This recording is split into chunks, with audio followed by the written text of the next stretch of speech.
On the phone line, we have Joe Lohman of the Washington Spirit. How you doing tonight, Joe? Joe Hawk is in the house. How's the fro looking? How's the Joe Hawk looking? Right now, not too great. But if you would have asked me yesterday, it was on fleek. It was game ready.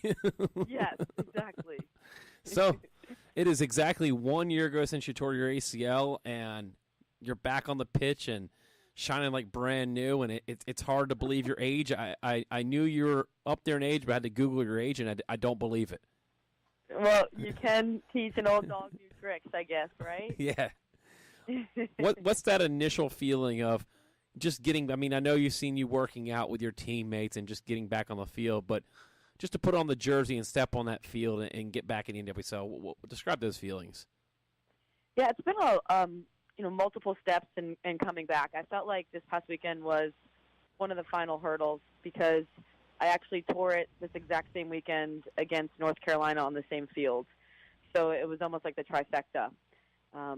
But the first time I got to put on the jersey in the preseason game, it was really an emotional moment for me because I knew how hard I worked to get back to playing soccer again. And, anyone that knows me knows I have such a passion for the game, and I just love it purely for the sake of, chasing a ball. So just having the health to run around on that field and contribute to a team that I absolutely adore, I don't think I realized how much I missed it until I was able to do it again.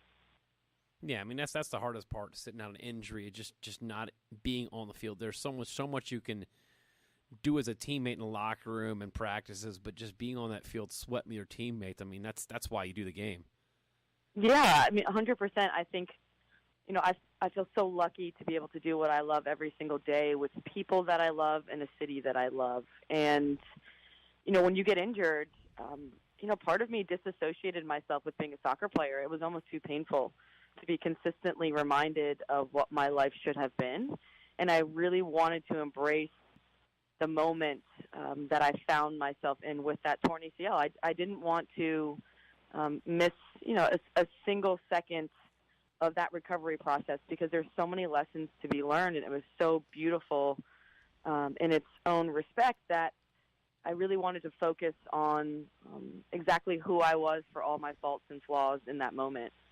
I mean, it stinks that you tore your ACL, period, but was there ever thoughts in your minds that you're home, you're from the Maryland area, D.C. area, that a lot of your support system and your home is there? Did that help with your recovery? 100%. Yeah, it helps so much to consistently work with the same physical therapist, to see the same faces, to go to the same clinic. You make friends as you go through this process who are also going through their own struggles with their injuries. And, to be able to see my surgeon every few months and get that reassurance that things are going well, because it's never a linear process. There's so many ups and downs, and there's often questions and doubts in your mind. So to have people that truly love and care about me by my side through that entire year, I think has helped me to get back sooner than I would have initially expected. Yeah, I mean, you coming back, you look at rookies and young players in their 20s tear their ACLs, and they're bouncing right back. But someone in their mid-30s to do it, how much inspiration. I mean, I'm sure you've gotten so many calls and texts about how you inspire people that, us old heads, that, you can bounce back from injury like this, that sometimes you feel like it's a death sentence for players our age to get this kind of injury. Yeah, I think that was one of the greatest parts of tearing my ACL, is that it really opened me up to a whole world of people that are also struggling with something. And I think it opened my eyes and gave me an understanding that we all struggle, and you're not alone in that struggle. So to get every single gesture of encouragement from fans, from strangers who I didn't know, who are now friends, it really motivated me every single morning to wake up and to sweat through that pain, because I knew I wasn't doing it just for myself. And the age never really came into my mind. I've always been quite young at heart, and I knew that my goal was to play soccer again, and it didn't matter if that was when I was 36 or 39. And so I was very motivated and inspired through the process because I had so many people that had my back. To turn the page back to 2010-11, you spent a couple years here in Philadelphia. What were some of your best and most fond memories of being in Philadelphia? That's a great question. We just played against Paul Riley, and having him as a coach, I think I was in a point in my career where I really needed a coach like Paul with that passion and intensity. I think he made me such a better player. So I'm still, I credit a lot of, why I'm playing still today because of, what Paul instilled in me in those 2 years in Philadelphia. And the sports fans in Philly are second to none, right? You guys have won a lot more now recently than you have in the past. Definitely. So I think there's so much passion within the fan group, and the cheesesteaks, the soft pretzels, the Rocky Steps, just the beauty of the city, the water. I really enjoyed both of my years in Philadelphia.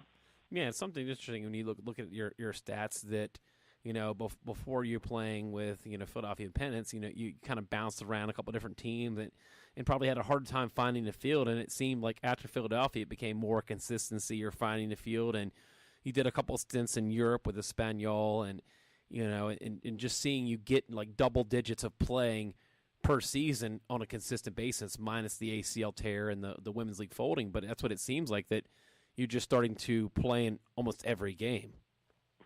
I think that comes from just all, the 10,000 hours that I believe in and becoming great at anything. I think, I've spent so many hours working at my craft, and also, building myself as a human being, and playing overseas is a massive part of that. You really, you have to be quite resourceful, and you have to really push yourself outside of your comfort zone. And when you do that, you grow and you learn.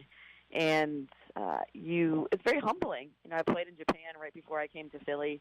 That was an incredibly humbling experience. I was the worst player on the field every single day. I messed up all the drills. But for someone who really wanted to get better, it was the perfect place for me to grow. And then I came to Philly, and Paul really helped me. He really pushed and challenged me as a player. And I felt like from there I was able to flourish. And then, absolutely coming to D.C. and coming back to my home city, I think that also was a resurgence in my career because I felt so comfortable in who I was. There was so much balance to my life. I think I reached a point where I truly accepted 100% of who I was. And we named the Jayhawk, Charlie. I named it. So, I had a true identity once I came home to D.C. And I think from that point on, like we talked about, that there was the ACL injury, but from then on, I've been really able to do what I love with such an incredible group of people.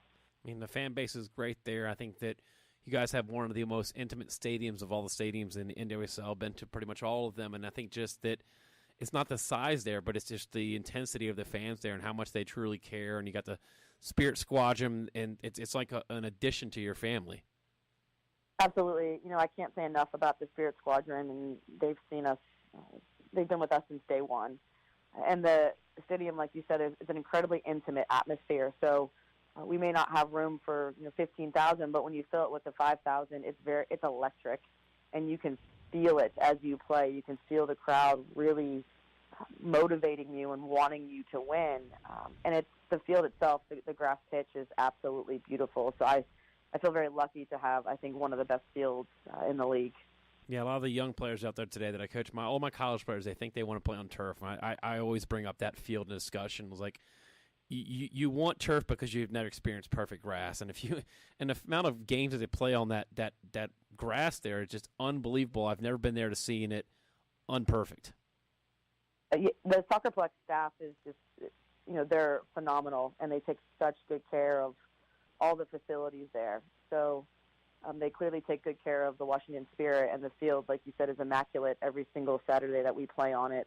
There's barely a dirt patch within that field. So to see the ball roll smoothly on that grass pitch, it's always better than turf. But I do understand that there has to be some turf fields in the league.